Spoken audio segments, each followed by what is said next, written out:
The world today is drowning in the noise of chaos and uncertainty. But the book of Revelation reveals a profound, almost terrifying silence in heaven just before the ultimate storm hits. Many people look at global disasters and see only a tragic, random end. But biblically, these events are God's severe, final warnings. A divine trumpet call meant to wake up a sleeping humanity before the door of grace firmly closes. Today we are going to walk through each of the 7 trumpets of Revelation. We will uncover exactly how the end of the age begins, not so you will live in fear, but so you can stand entirely prepared. Before the first trumpet even sounds, the Apostle John watches as the 7th seal is opened. Revelation chapter 8 tells us that there is silence in heaven for about half an hour. Imagine that moment. The constant, thundering worship around the throne of God suddenly stops. The angels halt. The elders are quiet. It is the heavy, breathless anticipation of a holy God preparing to intervene directly in human history. Then, 7 angels who stand before God are handed 7 trumpets. Heaven holds its breath. The instruments of judgment are raised. But when that very first trumpet tears through the silence, where does the justice of God fall first? The answer comes with a devastating blast. As the first angel sounds his trumpet, the judgment of God falls, not immediately on the wicked cities of men, but on the very earth beneath our feet. The Apostle John watches as hail and fire mixed with blood are hurled down upon the world. The destruction is both massive and precise. A third of the earth is burned up, a third of the trees are consumed, and all the green grass is reduced to ash. You might wonder, why does God strike the earth first? Historically, humanity has always been tempted to worship the creation rather than the Creator. We look to our environment, our lands, and our agricultural wealth for security. By striking the trees and the grass, God is systematically dismantling those false idols. He is showing a rebellious world that nothing built by human hands can withstand divine justice. Yet even in this terrifying display of power, we see his profound mercy. He restrains his hand, destroying only 1/3 and leaving the rest intact. He is giving mankind time to wake up and repent. But the smoke from the burning earth has not even cleared before the second angel steps forward. This time, the judgment does not stay on land. It targets the very heart of global commerce and human pride. What happens when the wrath of God falls upon the sea? The second angel sounds his trumpet, and something like a huge mountain, all ablaze, is thrown into the sea. The impact is catastrophic. A third of the ocean turns into literal blood, a third of all marine life dies, and a third of the ships are destroyed. In John's time, just as it is in ours, the sea represents global trade, economic stability, and the wealth of nations. By destroying a third of the ships, God is crippling the world's economy in an instant. The maritime empires of men are shattered. He is reminding a proud generation that stock markets, supply chains, and financial wealth cannot save a single soul when the day of reckoning arrives. The oceans have become a graveyard, and global trade is paralyzed. Yet humanity still desperately clings to its rebellion. As the third angel prepares his instrument, the judgment moves from the salty oceans to the fresh waters we desperately need to drink. How long can a civilization survive when its very source of life turns bitter? The third angel raises his trumpet. As the sound echoes, a great star, blazing like a torch, falls from the sky. It does not strike the salty oceans, but the rivers and the springs of water. The Bible tells us the name of this star is Wormwood, which means bitterness. A third of the fresh waters turn bitter, and many people die from drinking them. This is a direct strike on human survival. We can endure economic collapse, but we cannot live without water. Spiritually, this judgment carries a profound warning. Humanity has continuously rejected the living water, Jesus Christ, choosing instead to drink deeply from the toxic, bitter philosophies of this world. God is simply allowing the physical world to reflect the spiritual reality of a generation that has been poisoned by its own rebellion. The earth is burned, the seas are dead, and the rivers are poisoned.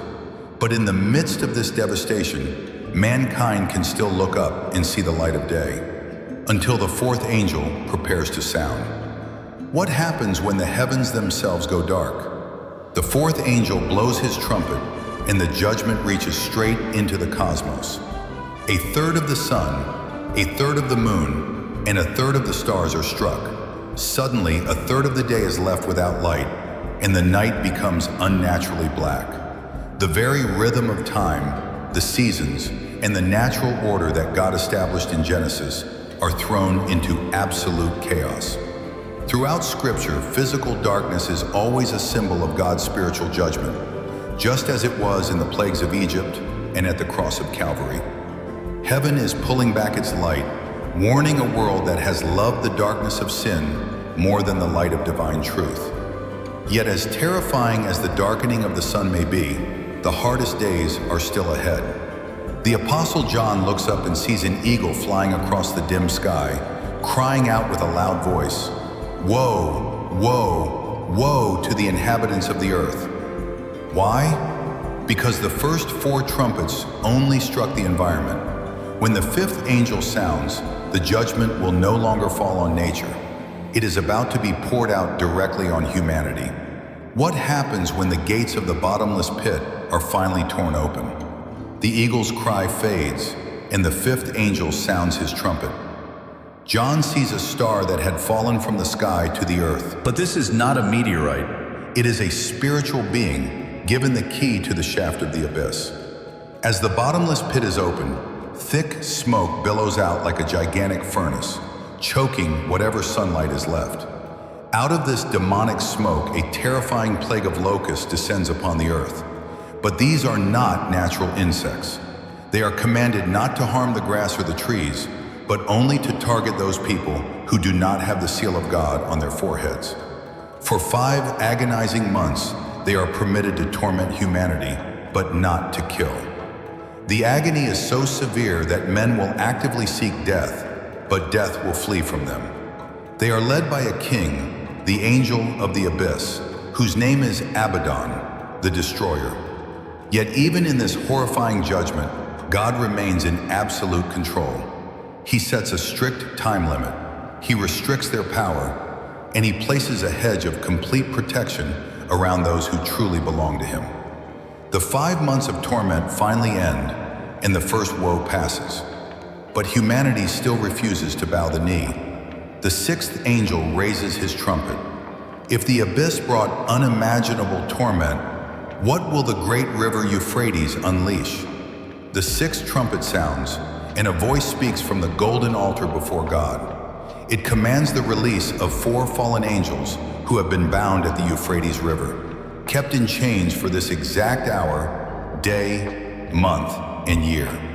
They lead an unfathomable army of 200 million horsemen. As this demonic cavalry sweeps across the earth, fire, smoke, and sulfur pour from the mouths of their mounts.